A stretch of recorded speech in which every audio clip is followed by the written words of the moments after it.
Bon matin tout le monde, j'espère que ça va bien. J'étais avec M. Henry. Ben, pauvre M. Henry, regardez ça, il s'est fait tirer à la pipe pas mal, là, puis là, il est obligé de mettre des plasters. Il avait de la misère le matin. Fait que j'étais en train de faire du ménage avec M. Henry, on travaillait fort à matin. Puis là, j'étais en train de penser à vous autres. Ce que je voulais vous expliquer à matin, je vais me lever, aller trouver M. Henry, c'est votre respiration. Il faut respirer quand on fait de l'exercice. Ce qui arrive, c'est qu'on va manquer d'oxygène si on ne respire pas suffisamment, puis on fait comme ouh, on voit des étoiles, ou on va avoir des points. Souvent, à la course, à la marche, on va rapidement, c'est notre respiration. Il y a différentes techniques pour différents exercices. Tiens, j'ai des poids ici. Je vais prendre des poids, puis je vais vous montrer.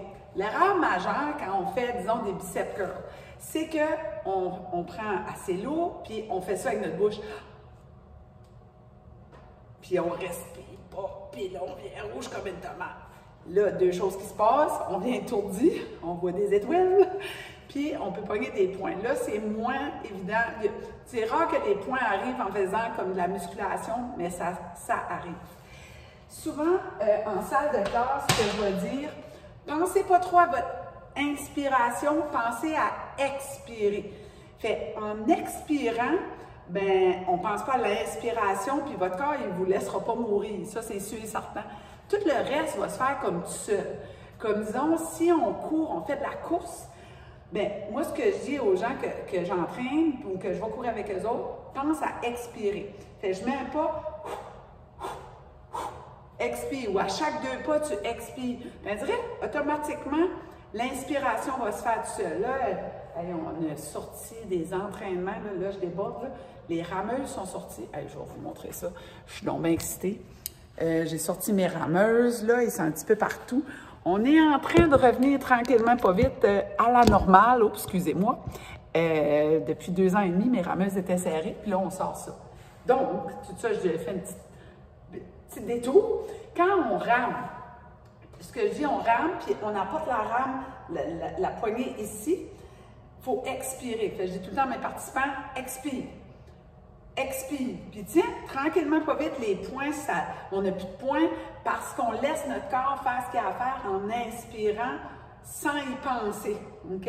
Fait que pensez à ça, puis prenez conscience de comment vous êtes dans votre respiration. Surtout si vous avez des points où vous vous sentez étourdi, souvent c'est un manque d'inspiration et d'expiration. C'est de jouer un petit peu avec ça.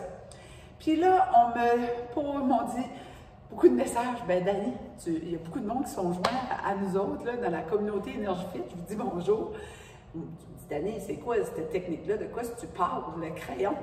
Bien, le crayon, on va la revalider ensemble. OK? Fait que c'est vos lattes de dos, en anglais on dit les shoulder blades qui sont en arrière, ou des fois je vais les appeler les ailes. On vient les serrer. C'est comme s'il y a un crayon entre les deux, puis tu veux tenir ton crayon. Fait que si je suis par l'avant avec mes épaules, bien le crayon il va tomber. Si je fais ça, chest up, souvent en classe, c'est ça que je vais dire, chest up, serre ton crayon. Fait en serrant ton crayon, ta position, automatiquement la tête bien droite, le corps est droit. Ça, c'est le crayon. Fait que c'est un demi-tour des épaules et serre vers l'avant, tête droite. Puis là, ben, faut que tu respires. OK? Fait que c'est ma petite chronique d'aujourd'hui. Je vous demande de partager, commenter et liker. On se parle demain tout le monde. Bon dimanche. Bye!